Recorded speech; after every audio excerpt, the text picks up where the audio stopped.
Assalamu alaikum everyone. I am Dr. Hamad Ayaz and today we'll be discussing the brachial plexus. Brachial plexus पे पहले भी हम webinars कर चुके हैं and this is basically for the newcomers जो कि हमें newly join कर रहे हैं. हम इस Zoom सेशन के साथ साथ डिफरेंट फेसबुक के पेजेस पे भी लाइव होंगे, तो अभी तक हम लाइव नहीं है. तो जब हम लाइव हो जाएंगे तो हम प्रॉपरली इसका स्टार्ट ले लेंगे. मीनवाइल मैं आपको जस्ट बताता चलूं कि हम आज के वेबिनार में क्या क्या डिस्कस करेंगे. So today we'll be discussing कि ब्रेकियल प्लेक्सस जो है वो किस तरह से बनता है, कौन कौन से नर्व रूट्स इन्वॉल्व हैं, ब्रेकियल प्लेक्सस की कौन कौन सी ट्रंक्स हैं, कौन सी उसकी कॉर्ड्स हैं, आगे फर्दर उन कॉर्ड्स की कौन सी ब्रांचेस हैं और वो ब्रांचेस जो हैं वो किन किन मसल्स को सप्लाई कर रही हैं. ठीक है. इसके साथ साथ ये कि मेजर इंजरीज जो हैं वो कौन कौन सी हैं. ठीक है. तो इसके साथ साथ मैं आपको ये बताता चलूं कि आप लोगों का जो हमारा रेगुलर ऑनलाइन कोर्स है वो 1 मई से स्टार्ट हो रहा है और उस कोर्स का जो पैटर्न है एंड पे वो सारा डिस्कस होगा कि हमने वो किस तरह से कंडक्ट कराना है. ठीक है. तो ना सिर्फ ये कि this webinar will be for those who just want to learn the brachial plexus in just a quick go, but for those as well who want to know about our online programs और उनका क्या schedule है और किस तरह से उसको conduct कराया जाएगा स्टार्टिंग फ्रॉम द 1 मई. आप लोगों के कोई क्वेश्चंस हैं, कोई क्वेरीज हैं तो वो आप पूछ सकते हैं. जी बिल्कुल डॉक्टर. अभी हम स्टार्ट करने लगे हैं. वी आर जस्ट वेटिंग कि हमारी टेक्निकल टीम हमें गो अहेड दें कि हम लाइव आ गए हैं फेसबुक पे, तो इसको प्रॉपरली जो है वो स्टार्ट करते हैं. मीनवाइल आप लोगों के अगर कोई क्वेश्चंस हैं, कोई क्वेरीज हैं तो आप लोग कर सकते हैं. So we are live. तो अस्सलाम वालेकुम. I am doctor Hammad Ayaz and I am the founder mentor of this FCPS1 program of Med Exam Expert and the Study Mate. Dr. Ahmed Hassan is the chief mentor, and along with me, the other mentors are Dr. Huma Mahmood Mughal, Dr. Sarish Nadeem, Dr. Muhammad Ali Khalid, and Dr. Muawiz Aslam, and Dr. Taimur Zahid. So this is the part of the free webinar series, and we'll be discussing brachial plexus today. Yesterday, Dr. Ahmed Hassan discussed the neurodegenerative diseases, and this my webinar will be followed by the webinar of Dr. Huma Mahmood Mughal, and she'll be discussing the other important topics, followed by Dr. Mawiz Aslam, who is the mentor of ENT. So today is the topic of brachial plexus, and I am Dr. Hamad Ayaz. So without any delays, let's start with this. So the brachial plexus is basically, it is the set of nerves which is supplying the upper limb. ठीक है. तो brachial plexus जो है ना वो आपका बन रहा है बेसिकली नर्व रूट से. और ब्रेकियल प्लेक्सस के जो कंपोनेंट्स है ना उसको मैं शुरू से ही आपको बता दूं. वो है R, T, D and C. ठीक है. R for roots, T for trunk, D for division and C for cord. R T D C. ठीक है. तो रूट्स कौन कौन से हैं?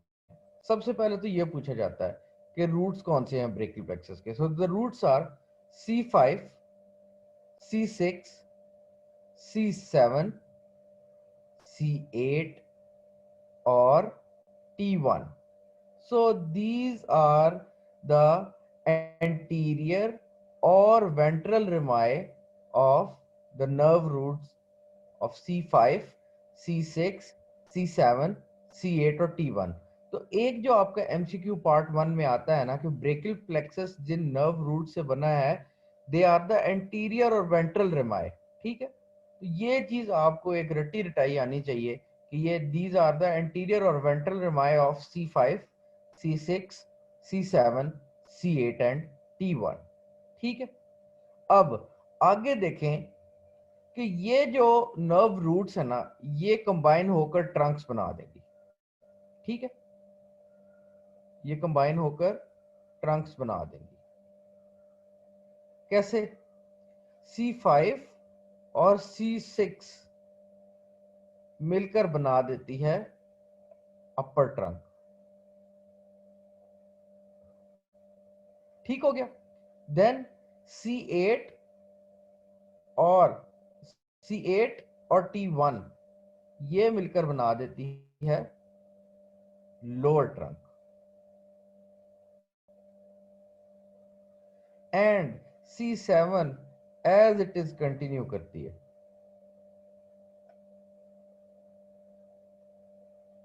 C7 as it is continue करती है और ये बना देती है मिडल ट्रंक। ठीक है। सो रूट्स कवर हो गई और ट्रंक्स कवर हो गई। C5 and C6 forms the upper trunk. C7 continues as it is and forms the middle trunk.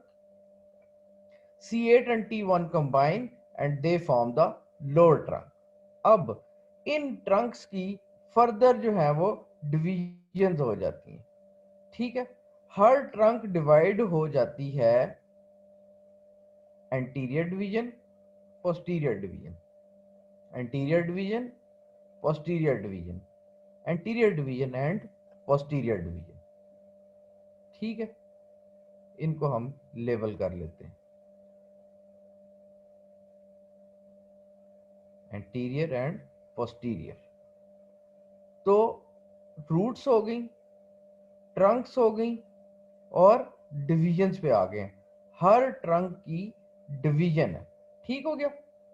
अब हर ट्रंक की जो पोस्टीरियर डिवीजन है ना, ये तीनों आपस में मिलकर ये बना देती हैं पोस्टीरियर कॉर्ड। कौन सी कॉर्ड? Posterior cord. ठीक हो गया। और अपर दो ट्रंक्स की एंटीरियर कॉर्ड जो है ना, अपर ट्रंक और मिडल ट्रंक की एंटीरियर डिवीजन्स जो हैं, अपर ट्रंक और मिडल ट्रंक की एंटीरियर डिवीजन्स जो हैं, ये आपकी मिलके बना देती है लैटरल कॉर्ड। क्या बना देती है? Lateral cord. मिक्स नहीं करना, मैं अभी रिपीट कर देता हूं। ठीक है। देन आपकी जो आखिरी एंटीरियर डिवीजन रह गई है ना लोअर ट्रंक की, ये एज इट इज कंटिन्यू करती है और ये बना देती है medial cord, not middle cord, it's medial cord. ठीक है। अच्छा, हमने देखे एक बार से ब्रेकियल प्लेक्सस सरसरी से कर लिया, अब इसको जरा सा मैं आराम से रिपीट करता हूँ। So the brachial plexus is a set of nerves which is supplying the upper limb. It is formed by the roots, trunks, divisions, cords and the branches of the cords. ठीक है। फिर roots कौन सी होती हैं? Anterior और ventral Ramai of C5, C6, C7, C8 and T1। ठीक हो गया। अब रूट से मिलके बनती हैं ट्रंक्स। C5 और C6 कंबाइन होके मिलाती हैं upper trunk.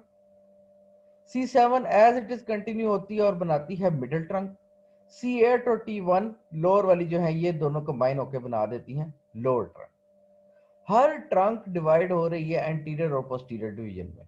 Anterior, posterior, anterior, posterior, anterior and posterior. अब तीनों डिवीजन जो है ना पोस्टीरियर वाली, इस ट्रंक की पोस्टीरियर डिवीजन, मिडिल ट्रंक की पोस्टीरियर डिवीजन और लोअर ट्रंक की पोस्टीरियर डिवीजन, ये तीनों पोस्टीरियर डिवीजन्स आपस में मिलती हैं और ये पोस्टीरियर कॉर्ड बना देती हैं। Simple, posterior posterior posterior posterior cord. अब अपर ट्रंक और मिडिल ट्रंक की एंटीरियर डिवीजन्स जो हैं, ये जा रही हैं ऐसे और ऐसे, ये मिलके बना रही हैं लेटरल कॉर्ड। ठीक है। और जो अकेली रह गई थी ना anterior division of lower trunk, ये कंटिन्यू होकर बना देती है मीडियल कॉर्ड। ये आपका ब्रेकियल प्लेक्सस का स्केलेटन कंप्लीट हो गया।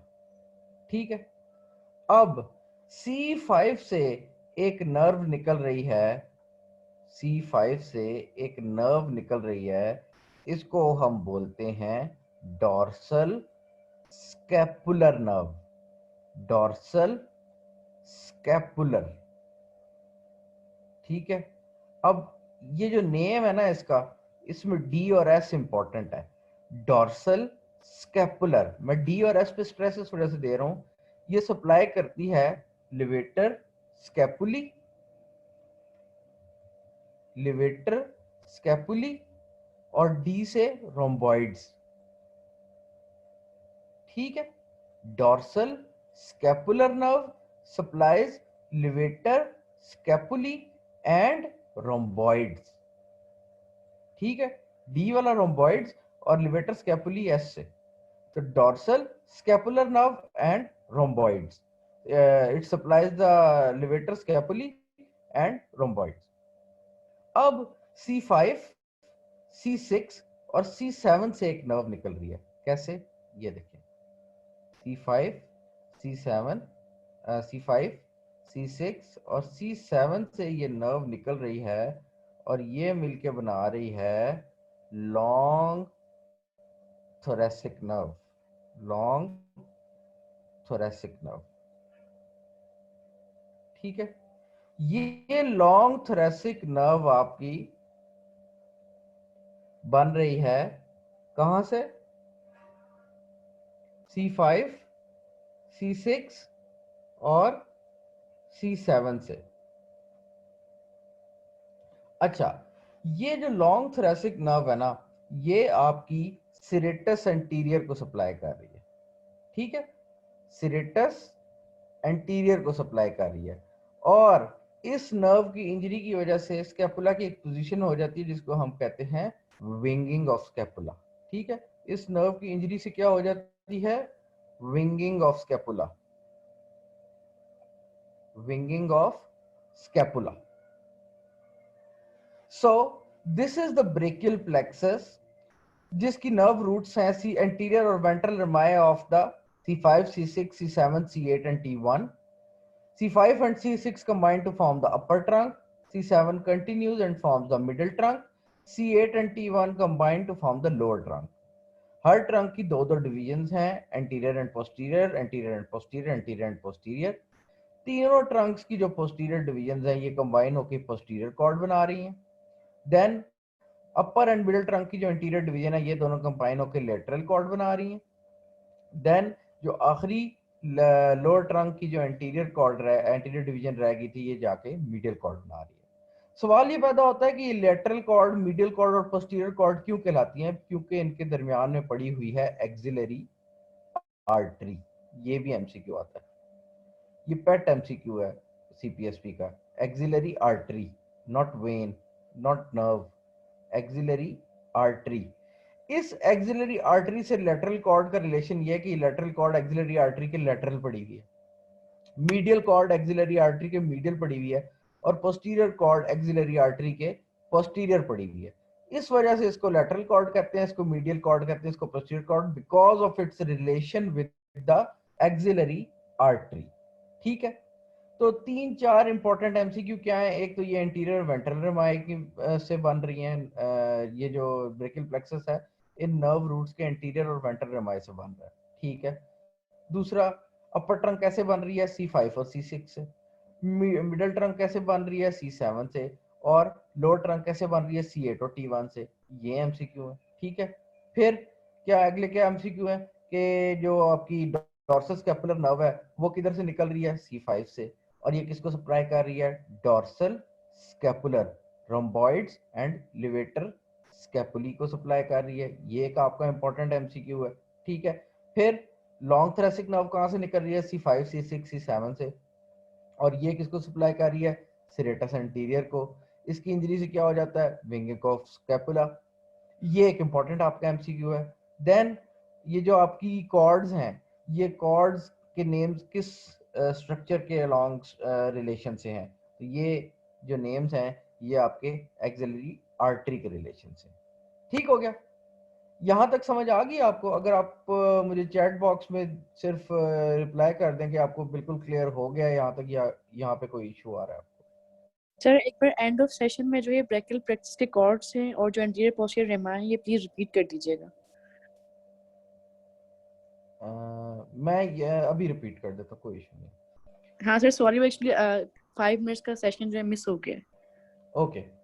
So brachial plexus is basically the set of nerve which is supplying the upper limb, and this brachial plexus is formed by roots, trunks, divisions and chords, RTDC. ठीक है, बस RTDC आप याद रखें, RTDC, roots, trunks, divisions and chords. Roots कौन सी हैं? Roots are the anterior or ventral rami of C5, C6, C7, C8 and T1. ठीक है, 5, 6, 7, 8 and T1. Then ये जो roots है ना, इसमें से C5 और C6 कंबाइन करती हैं और ये बना देती हैं अपर ट्रंक.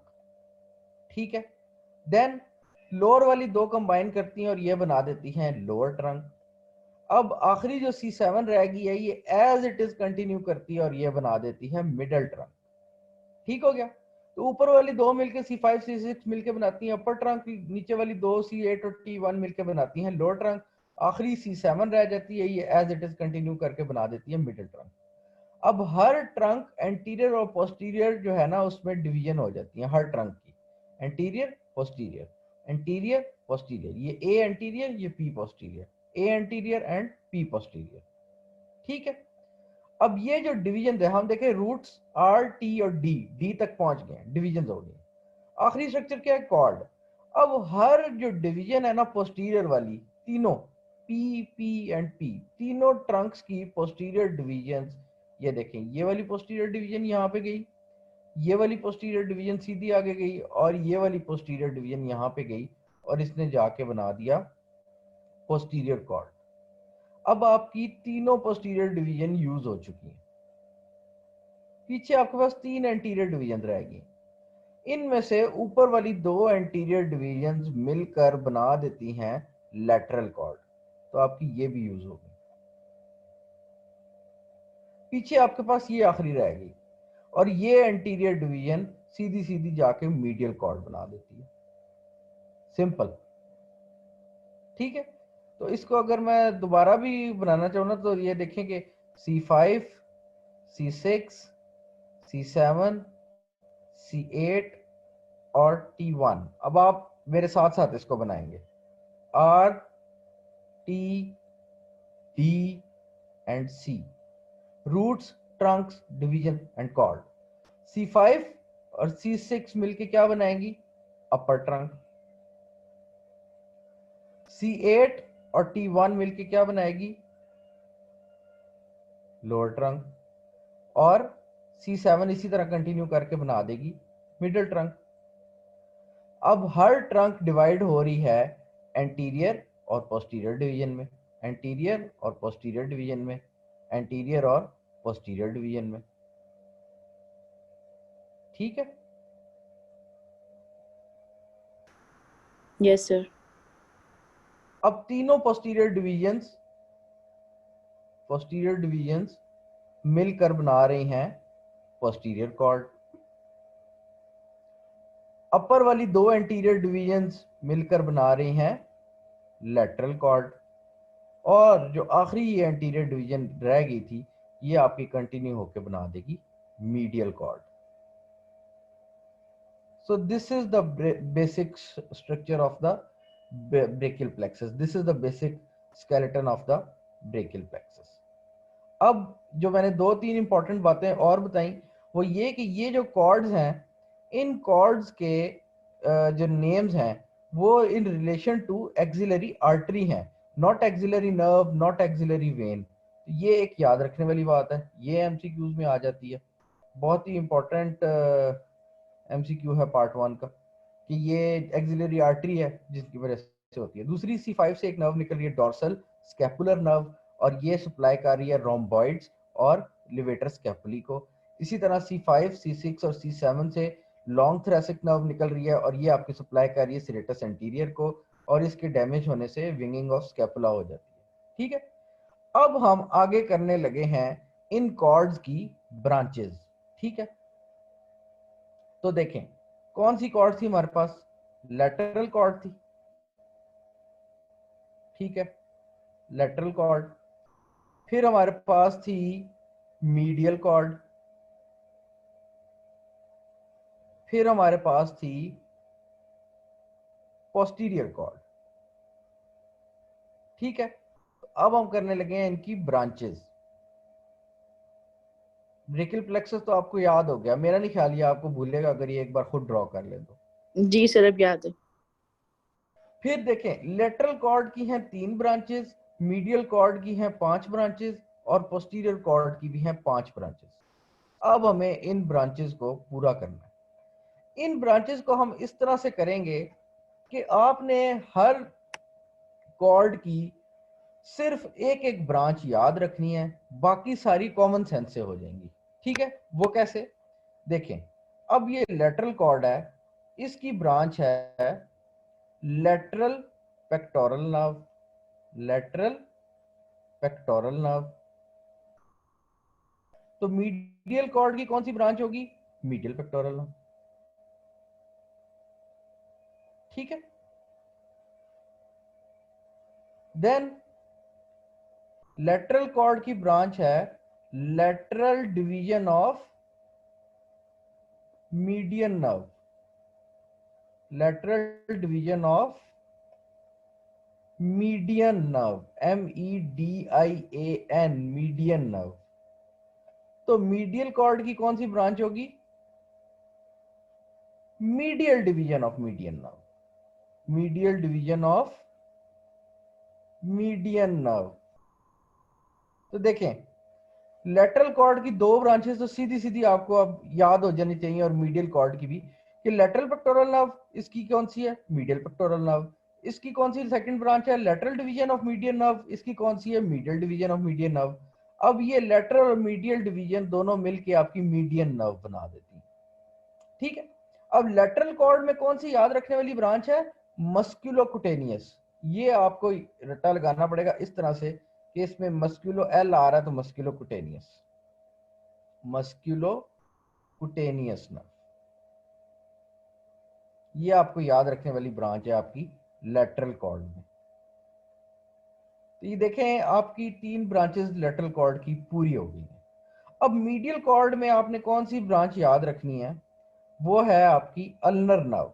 अल्नर नर्व आपकी निकल रही है मीडियल कॉर्ड से, तो आपने ये याद रखनी है मीडियल कॉर्ड की ब्रांच कौन सी? Ulnar nerve. अब बाकी कौन सी हैं जो हम याद नहीं रखना चाह रहे लेकिन हमें पता होनी चाहिए? वो है cutaneous nerve of arm, cutaneous nerve of arm और cutaneous nerve of forearm. Simple, एक बार इसको देख लें, फिर आपको ये याद करने की जरूरत नहीं होगी, वैसे ही आपके जहन में रहेगी।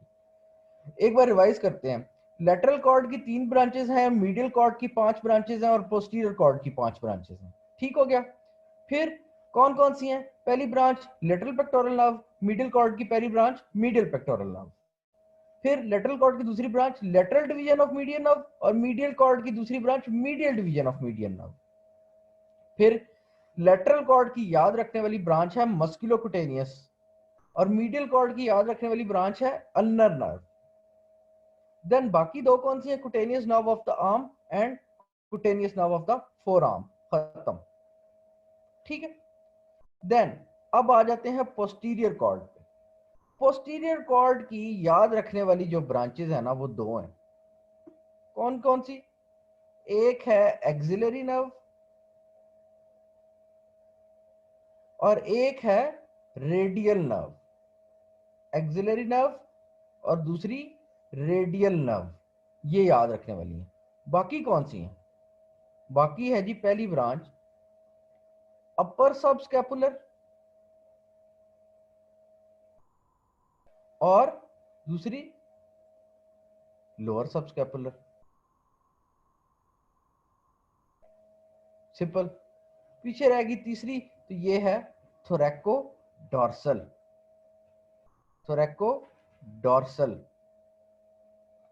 अब देखें, लेटरल और मीडियल पेक्टोरल नर्व कौन सी है? ये आपके पेक्टोरल मसल को सप्लाई कर रही है, पेक्टोरलिस मेजर, पेक्टोरलिस माइनर। फिर मीडियन नर्व की सारी आपको सप्लाई अलग से है, वो अलग से डिस्कस होगी, वो सप्लाई वास्ट है इसकी। Cutaneous nerve of the arm, cutaneous nerve of the four arm, जैसा कि इसका नाम बता रहा है। फिर मस्कुलोक्यूटेनियस, ये भी आपको अलग से इसकी डिस्कशन होगी। अल्नर आप इसकी अलग से डिस्कशन होगी। अपर सबस्कैपुलर, लोअर सबस्कैपुलर किसको सप्लाई कर रही है? सबस्कैपुलरिस को सप्लाई कर रही है। थोरैको डॉर्सल किसको कर रही है? थोरैको डॉर्सल लैटिस्मस डॉर्सी, ठीक है, लैटिस्मस डॉर्सी। और ये क्लाइंबिंग मसल है, पहाड़ चढ़ने में जो मसल यूज होता है ना, latissimus dorsi, it is supplied by thoraco dorsal which is a branch of posterior cord, ठीक है। और बाकी एक्सिलरी और रेडियल।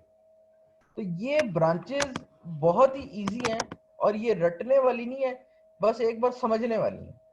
लेटरल कॉर्ड में से आपने याद करनी है मस्कुलोक्यूटेनियस, बाकी लेटरल पेक्टोरल और लेटरल विएनो मीडियन नर्व। मीडियल कॉर्ड में आपने याद रखनी है अल्नर नर्व, और इसकी जो बाकी रह जाती है मीडियल पेक्टोरल जो लेटरल के साथ वाली थी, मीडियल विएनो मीडियन नर्व ये भी लेटरल के साथ वाली थी। बाकी cutaneous nerve of the arm, cutaneous nerve of the four arm. और पोस्टीरियर कॉर्ड में से जो याद रखने वाली है वो एक्सिलरी और रेडियल है, एक्सिलरी और रेडियल है, ठीक है। बाकी अपर सबस्कैपुलर, लोअर सबस्कैपुलर, और तीसरी जो रह जाती है वो थोरैकोडोर्सल। ये ब्रांचेस क्लियर हैं?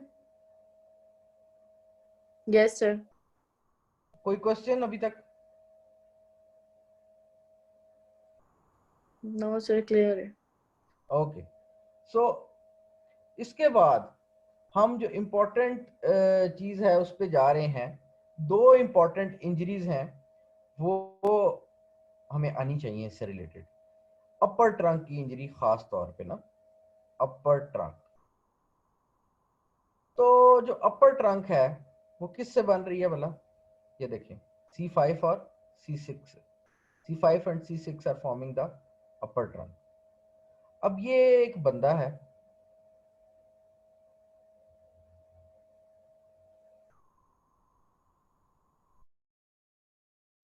अपर ट्रंक की इंजरी तब होगी जब आपके हेड और ये आर्म, ठीक है, शोल्डर और नेक के दरमियान ये वाला एंगल या डिस्टेंस ज्यादा हो जाएगा। वो कैसे? जब डिलीवरी के दौरान बच्चे का सर पकड़कर खींचा जा रहा होता है इस डायरेक्शन में, तो इस शोल्डर और इस नेक के दरमियान ये वाला गैप जो है ये ज्यादा हो जाता है और तब होती है अपर ट्रंक की इंजरी। इस इंजरी को हम वेटर टिप पॉलिसी भी कहते हैं, C5 और C6 इंजरी भी कहते हैं। और इसमें होता क्या है? Failure to do, failure to do A L and S, ALS, failure to do ALS। अब ALS क्या है? फेलियर टू डू एबडक्शन, ठीक है, failure to do lateral rotation and failure to do supination. तो फिर क्या पोजीशन होगी limbs की? एबडक्शन नहीं कर सकते तो लिम्ब की क्या पोजीशन होगी? एडक्टेड होगा। लेटरल रोटेशन नहीं कर सकते तो लिम्ब की क्या पोजीशन होगी? मीडियली रोटेटेड होगा। और सुपिनेशन नहीं कर सकते तो लिम्ब की पोजीशन क्या होगी? प्रोनेटेड होगा। तो failure to do ALS, abduction, lateral rotation and supination, and limb position is adducted, medially rotated and pronated. It is the upper trunk injury or Erb Duchenne palsy, Erb Duchenne palsy और C5 C6। तो question ये आएगा कि during delivery एक बच्चे की जो labour था वो डिफिकल्ट था, और एक बच्चे को डिलीवर करने के लिए उसके हेड को जो है वो ज्यादा उन्होंने खींचा है, या उसके लिम्ब, उसकी नेक और शोल्डर के दरमियान जो डिस्टेंस था वो काफी ज्यादा हो गया, जो एंगल था वो इंक्रीज हो गया, ठीक है। उसके बाद से बच्चे में जो है वो, बताएं कौन सी डिफॉर्मिटी हो, ठीक है। अब वो डिफॉर्मिटीज में ऑप्शंस आ जाएंगी, failure to abduct, failure to adduct, failure to medially rotate, failure to pronate, ठीक है। ये चार ऑप्शंस आ जाती हैं, तो आपका आंसर होना चाहिए फेलियर टू एबडक्ट। एबडक्ट, ठीक है। तो इस तरह का सिनेरियो बेस्ड क्वेश्चन इस ब्रेकियल प्लेक्सस से आ सकता है कि ये इसको याद रखें बस कि अपर ट्रंक की इंजरी तब होगी जब आपकी नेक और शोल्डर के दरमियान का एंगल या हेड और इस आर्म का एंगल, ये वाला एंगल जो है ना ये ज्यादा होगा, तब आपकी C5 और C6 की इंजरी होगी। C5 और C6 की इंजरी होगी तो आपका फेलियर टू ALS होगा। Abduct, laterally rotate and supinate. Question ये भी आ सकता है कि ये इंजरी हुई है इस तरह की, अब बताएं लिम्ब की पोजीशन कैसी होगी। तो लिम्ब की पोजीशन होगी फेलियर टू डू ALS है ना, एबडक्ट नहीं कर सकते तो एडक्टेड होगा, लेटरली रोटेट नहीं कर सकते तो मीडियली रोटेटेड पड़ा होगा, और सुपिनेट नहीं कर सकते तो प्रोनेटेड होगा। ये डिफॉर्मिटी समझ आ गई है सबको? ये हो गया तो फिर नेक्स्ट पे चलते हैं। नेक्स्ट पे चलिए। ओके जी, तो नेक्स्ट जो है, इसको मैं डिलीट कर दूं।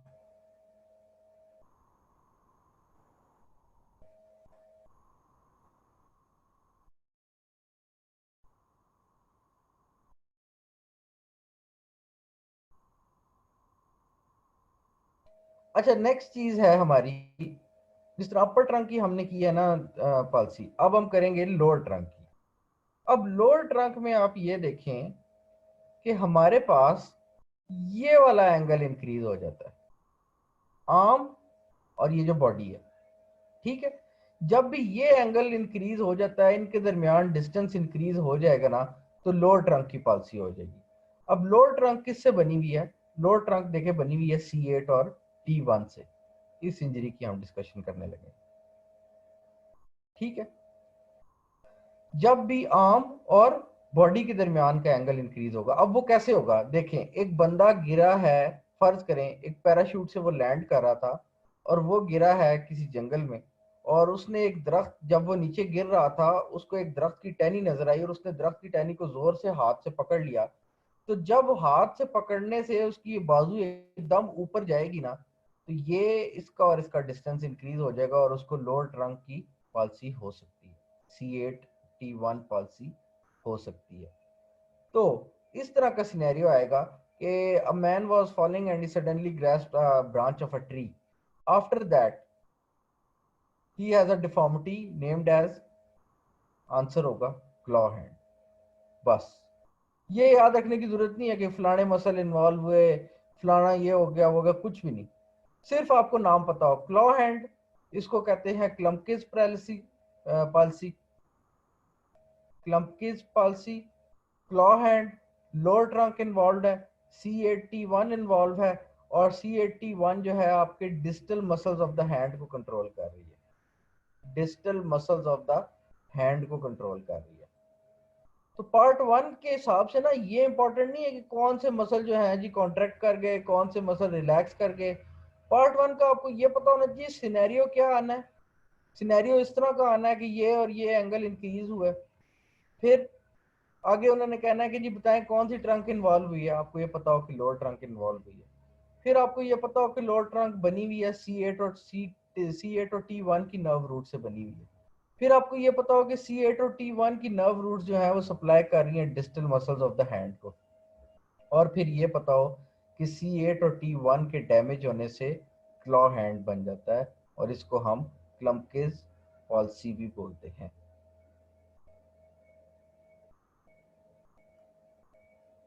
So these are the important injuries of the brachial plexus.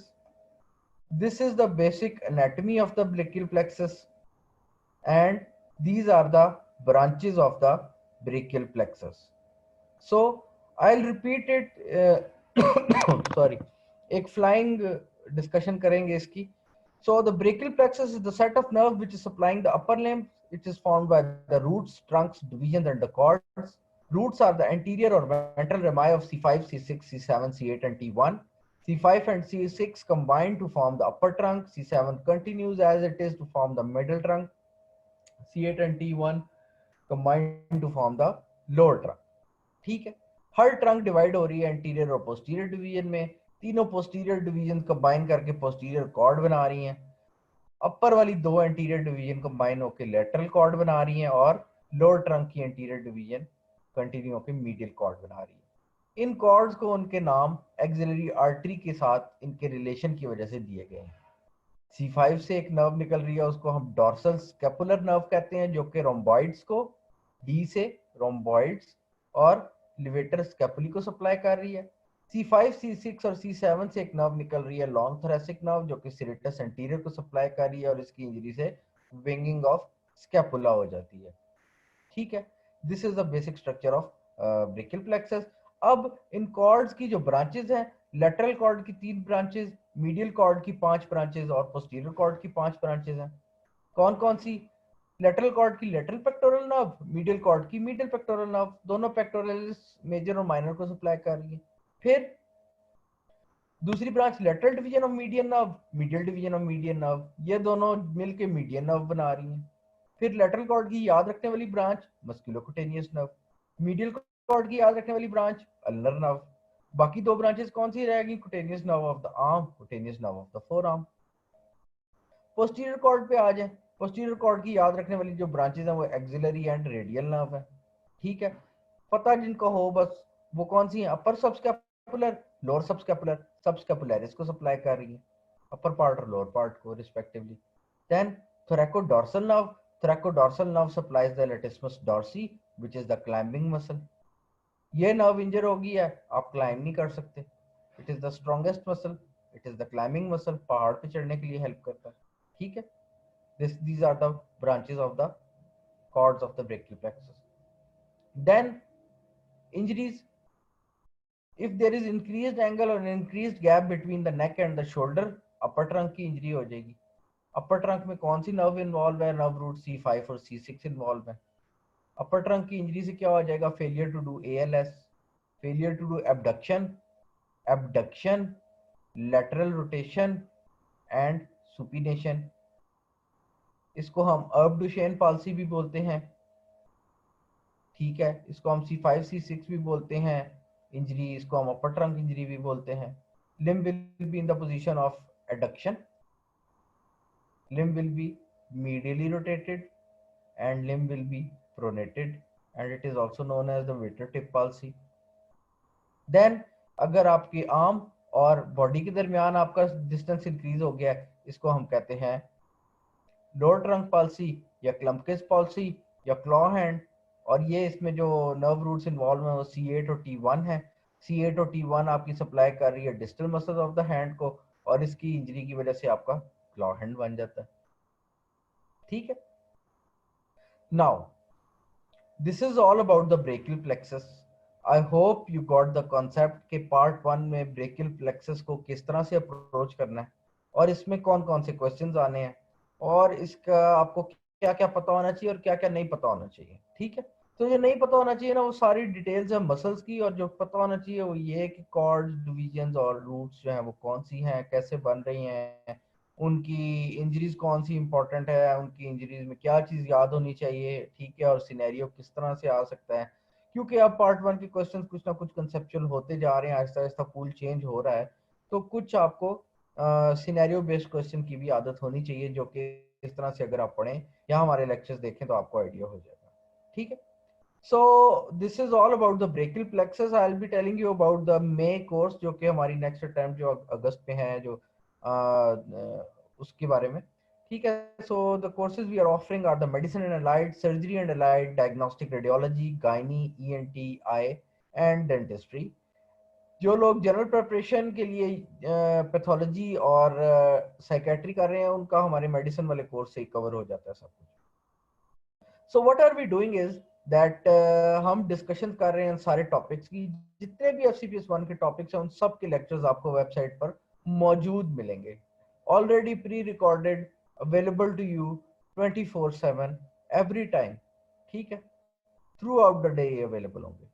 Live sessions दरमियान में हम कंडक्ट करते हैं, in which we discuss the shortcomings and the problems of the students, और जो जो उनकी क्वेरीज हैं relating to the subject, relating to the lectures, relating to anything exam के बारे में, जितनी भी गोल्डन फाइल्स हैं, ठीक है, वो सारी डिस्कस होती हैं।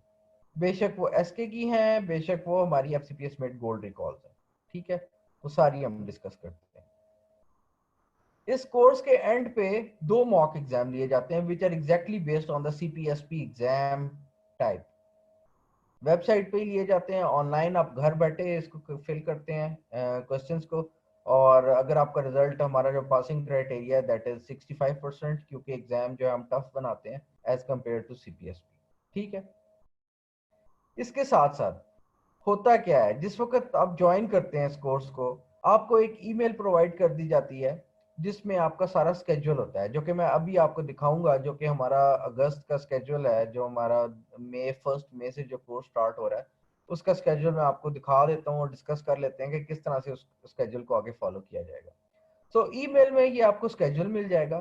ठीक है, देन इस स्केड्यूल के साथ आपको टेलीग्राम ग्रुप पे ऐड कर दिया जाएगा। आपको हमारी जो वेबसाइट है मेड एग्जाम एक्सपर्ट की, दिस वन, यहाँ पे आपका अकाउंट बनवा दिया जाता है और यहाँ पे आपको लेक्चर्स अवेलेबल होते हैं। ठीक है, और टेलीग्राम पे हम सारे जो एमसीक्यूज हैं उनकी डिस्कशन कर रहे होते हैं। फेसबुक पे आपकी गोल्डन फाइल्स करवाई जाती हैं। सो Telegram, Facebook, email, and this website login account. This is how we are working. ठीक है, so this is the schedule of the webinar week. Neurodegenerative disorders जो है डॉक्टर अहमद हसन ने कल कवर किए, आज ब्रेकियल प्लेक्सिस कवर हुआ है, कल डॉक्टर हुमा महमूद मुगल जो हैं she will be discussing the pericardium, and then doctor मोविज Aslam will discuss the paranasal sinus. ठीक है, सो दिस, इसके साथ साथ मैं डिस्कस करना चाहूंगा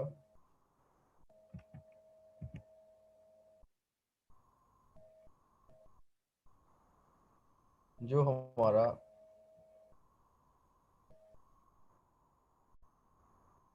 थ्री मंथ्स का कोर्स है। क्या आपको विजिबल है जो मैंने ओपन किया हुआ है अभी, थ्री मंथ्स का कोर्स जो है?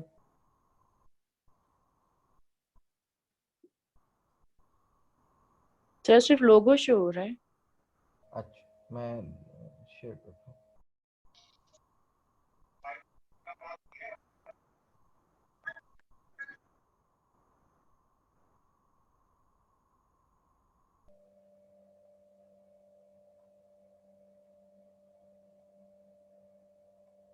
Is it visible now? Yes sir. Okay, yes. so this is the tentative course for the August 21 attempt. So ये मेडिसिन का स्केड्यूल है and other schedule will be quite similar, सिर्फ last month का जो है वो डिफरेंस होता है। So let's start with it कि हमने किस तरह से कवर करना है। So this is the 3 month course for medicine and in the first month we'll be covering, first May से ये स्टार्ट हो रहा है, and will be covering the BRS cell physiology, Rabia Ali MCQs and nerve and muscle from the FCPS मेट। So first May को ये cover करना है।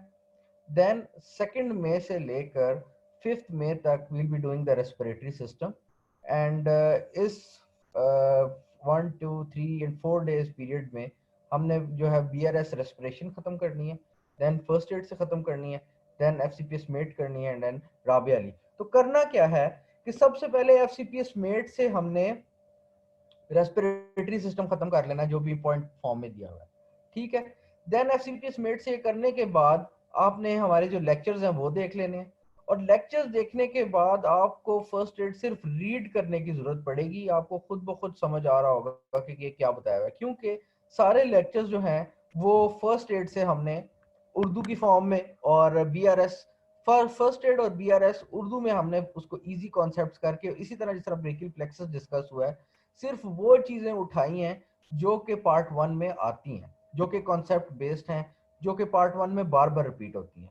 और ना सिर्फ ये कि इस लेक्चर्स को इजीली कॉन्सेप्ट के साथ साथ बनाया हुआ, बल्कि जो जो MCQs है ना पास्ट में रिपीट हुए हुए, मोस्ट रिपीटेड MCQs भी लेक्चर्स में डिस्कस कर दिए। इस टॉपिक में से ये MCQ आए हुए हैं, वो MCQs भी साथ साथ डिस्कस कर दिए। सिमिलरली थोरेक्स एनाटमी में हमने ना, जो हमने 6th 7th और 8th में को करनी है, इसमें हमने कवर करनी है FCPS Met, Snell's anatomy review और राबियाली। इसको भी इसी तरह करना है, सबसे पहले FCPS मेट की, थॉरेक्स की, देन उसके बाद हमने इसके साथ लेक्चर्स देख लिए, लेक्चर्स देखने के बाद हमने स्नेल्स रिव्यू जल्दी से पढ़ ली, और उसके बाद राबिया अली से एमसीक्यूज अटेम्प्ट करेंगे।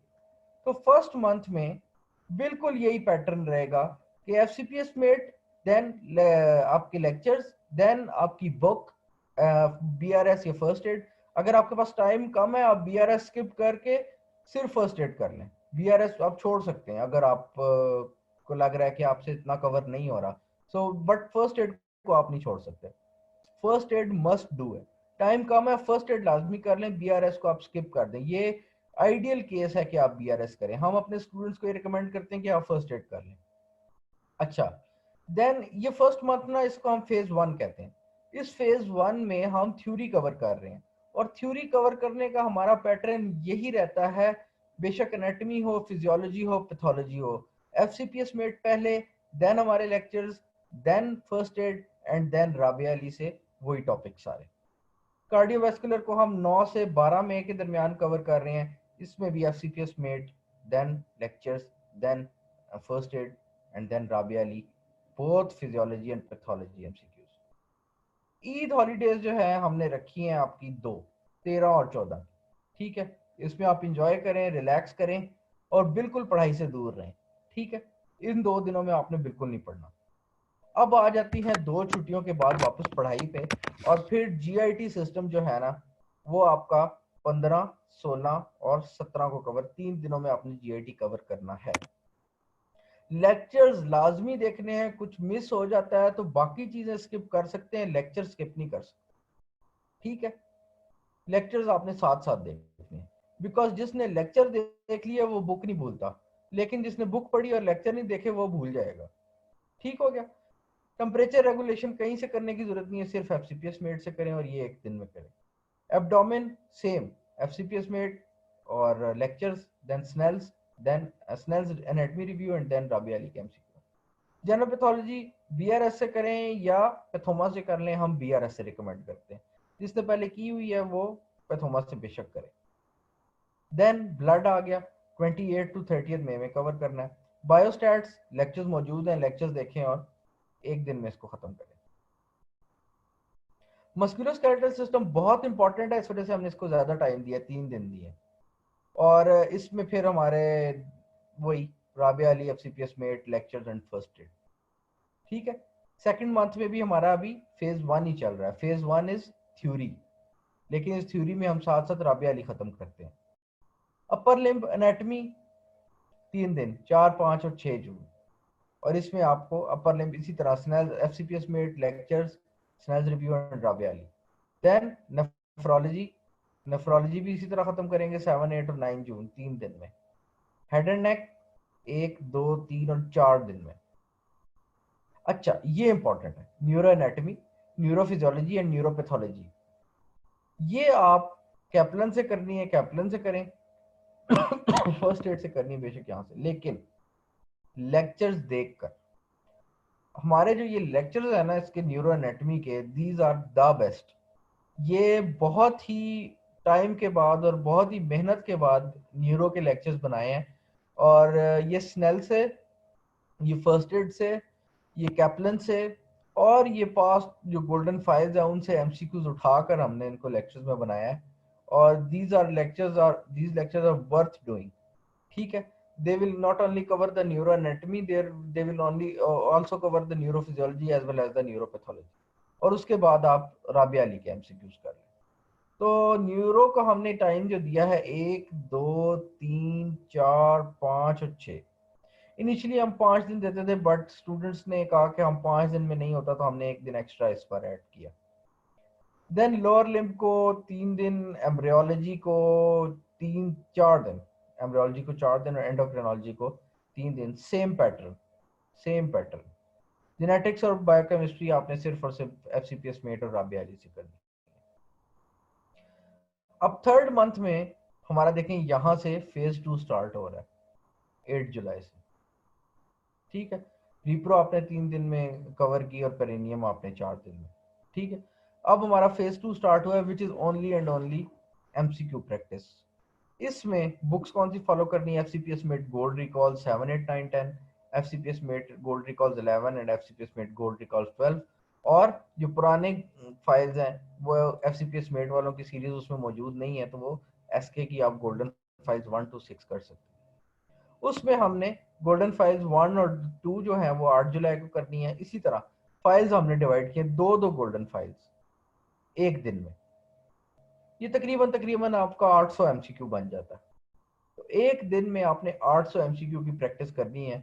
और इसका फायदा ये है कि ना सिर्फ आपकी कवर होती जाती है पास्ट एमसीक्यूज, आपकी एमसीक्यू करने की स्पीड बन जाती है। ठीक है। और उसका फायदा ये होता है कि एग्जाम में टाइम मैनेजमेंट तो कोई इशू ही नहीं होता आपके लिए, और आपको एमसीक्यू पिक करना आ जाता है। ये सारे अगर आप 800 एमसीक्यू एक दिन में कर रहे हैं तो आप अंदाजा लगाएं कि 1 2 3 4 5 6 7 8 9 10 11 12 13 14 15 16 17 18, मतलब 20 into 8, तो ये आप तकरीबन तकरीबन 10,000 के करीब एमसीक्यू की प्रैक्टिस आप करके जा रहे हैं। और उसके बाद 1 अगस्त को आपका मॉक टेस्ट है। मॉक टेस्ट आपको दो टेस्ट अवेलेबल होंगे, ठीक है, ईच हैविंग 200 एमसीक्यूज। और वो एमसीक्यूज आप किसी भी वक्त प्रॉपर जो सीपीएसपी जितना टाइम देती है और ब्रेक देती है उस हिसाब से आप अटेम्प्ट करें, और उसका आपको रिजल्ट मिल जाएगा। You will have an idea कि आपकी कितनी तैयारी है। Even after this mock test you will have almost 5 to 7 to 10 days के आप अपने एग्जाम के लिए जो आपकी थ्योरी रह गई थी, जो आपने पीछे छोड़ दिया था, आप उसको वापस याद कर लें। आपको लेक्चर्स जो हैं एंड पे सारे लेक्चर्स इकट्ठे प्रोवाइड कर दिए जाते हैं। आपको जो लेक्चर मिस हो गया आप वो लेक्चर देख लें। बट एक दिन में 5 से 6 घंटे की पढ़ाई ज़रूरी है अगर आप इस स्केड्यूल को फॉलो कर रहे हैं 3 मंथ के। अगर आप अपने से कोई स्केड्यूल बना के 2 मंथ का स्केड्यूल फॉलो कर रहे हैं तो आपको तकरीबन तकरीबन 7 से 8 घंटे आपको देने पड़ेंगे दिन में पढ़ने के लिए। और अगर आप इस 3 मंथ के स्केड्यूल को जो कि हमने बनाया है इसको फॉलो कर रहे हैं तो फिर आप को 5 5 घंटे कम से कम देने पड़ेंगे। ठीक है। So what is the important note from 1st July FCPS made gold recalls 11 containing past papers of September 2020 and November 2020, and FCPS made gold recalls 12 containing past papers on the February 2020, 21 and May 21 will be discussed on daily basis on our public Telegram group. So you must follow the discussions on our public Telegram group. ये सब के लिए available होगा, जिन्होंने हमें join किया हुआ नहीं ज्वाइन किया हुआ सब के लिए। फिर from day one there are 4 topics that you will complete till 1st July and revise it over and again 2 to 4 pages। ये जो टॉपिक्स है ना, माइक्रोबायोलॉजी, फार्माकोलॉजी, इन्वायरमेंटल पैथोलॉजी, इसकी हम फाइल प्रोवाइड कर देते हैं और ये आप अलग से करते हैं। ठीक है। ईद के बाद यानी कि 14 मई को add up the FCPS med gold recall section. आप गोल्ड रिकॉल साथ साथ शुरू कर दें। हमने अलग से भी टाइम रखा है लेकिन ईद के बाद आप साथ साथ शुरू कर दें। ठीक है। तो अब हमारा जो बुक रिसोर्स है वो क्या है? BRS physiology, BRS pathology, first aid, Snell's anatomy review, Kaplan neuroanatomy, high yield embryology, FCPS Met first edition, FCPS Met Gold Recall 7, 8, 9, 10 and 11 and 12, SK Medicine Volume 1 to 6 and Rabia Ali. So these are the terms and conditions. Don't be haphazard. Complete your syllabus, watch the lectures, attend the live sessions. ठीक है। Live sessions will be communicated. Telegram group पे हमारी discussions हो रही हैं। IENT dentistry का Telegram group जो है वो जो फेज 2 होगा वो अलग से होगा इनका। देन फेसबुक पे लाइव सेशंस होंगे और गोल्डन फाइल्स डिस्कस होंगी। ठीक है। और हमारे पब्लिक जो टेलीग्राम ग्रुप है उसमें हमारी सारी डिस्कशन जो लेटेस्ट एमसीक्यू है उनकी हो रही होगी।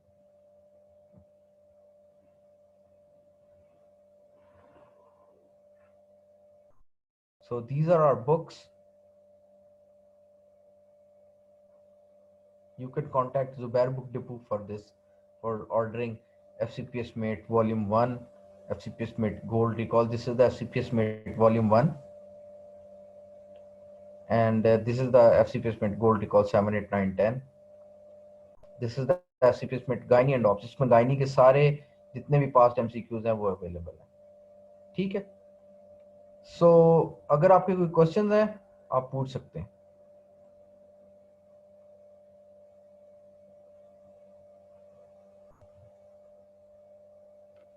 सर मीन्स इतने मतलब टाइम स्केड्यूल आपने बनाया है, इसके अंदर हमें लेक्चर्स भी देखने हैं FCPS मेट भी करनी है, फर्स्ट एड भी करना है, BRS भी करनी है, फिर राबेल से BCQs भी करनी है। बिल्कुल ऐसे ही, एंड इट इज डूएबल। हमने ये कोर्स स्टार्ट किया था अप्रैल 2020 में, और वो भी रमज़ान के करीब करीब ही था। और इनिशियली हमें 100 स्टूडेंट्स ने ज्वाइन किया था, and out of those 100 70 plus passed their exam with this same schedule. हमने सिर्फ इसमें न्यूरो एनाटमी को थोड़ा सा टाइम दिया है, ईद की छुट्टियां इसमें ऐड की हैं, और बाकी 100% इट इज सेम। हमने अपना पैटर्न चेंज नहीं किया, क्योंकि ये पैटर्न ही इतना सक्सेसफुल था कि we did not need anything to change, तो हमने कुछ भी चेंज नहीं किया इसमें। सो दिस इज सर अगर डूएबल। कोई मैरिड पर्सन के लिए थोड़ा सा अप एंड डाउन होता है तो फिर हम क्या इसके कुछ कर सकते हैं, मतलब अगर हम ना कर पाए डेज के अंदर फिर?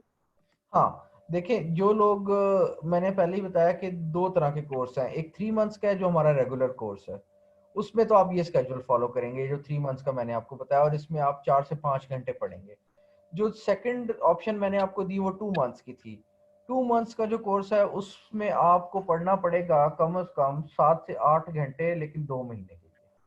तो अगर आप, बेहतर ये है कि अगर मैरिड हैं तो आप रोज का टाइम निकाल के एटलीस्ट 4 से 5 घंटे तो दें, क्योंकि पार्ट 1 आपका तैयारी पूरी होगी तो पास होगा, वरना फिर वही है कि आप तुक्के लगा के पास कर सकते हैं।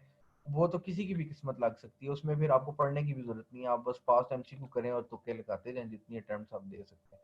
तो अगर आपने पढ़ के देना है, अगर आपने फोकस होकर देना है, तो this is the realistic approach. 3 months with 5 hours a day, or 2 months with 7 to 8 hours a day. This is the schedule. जो हमारा 2 मंथ्स का क्रैश कोर्स का स्केड्यूल होगा वो भी आपके साथ शेयर कर देंगे। So this is the most basic thing which needs to be done for acing the part 1 exam. हम कोई शॉर्टकट को सपोर्ट नहीं करते, और ना ही कोई शॉर्टकट है। किस्मत जिसकी लगनी है वो लग जाए तो अलग बात है। Yes sir. और सर कल के जो है वो वेबिनार के लिए मीटिंग आईडी प्लीज पासवर्ड बता दीजिएगा। जी प्लीज, वो बिल्कुल शेयर कर देते हैं। अभी सारे जो ग्रुप्स हैं हमारे जितने भी, उधर शेयर कर देते थैंक यू सर। हैं। You welcome. I hope this was an informative session for you. आप प्लीज अपना फीडबैक जो है वो ड्रॉप कर सकते हैं। If anyone wants to speak, जो फीडबैक देना चाहे कि आपको इस लेक्चर से फायदा हुआ, क्या इस वेबिनार से फायदा हुआ, क्या हमारे 3 मंथ कोर्स के बारे में जो इंफॉर्मेटिव सेशन था, या आपके लिए जो, अगर आप नहीं भी ज्वाइन करते तो ये जो स्केड्यूल है ये आपके लिए इंफॉर्मेटिव था, तो it will be very helpful for us to know कि क्या ये वेबिनार आप लोगों के लिए फायदेमंद था या नहीं था। So please, you can drop your reviews.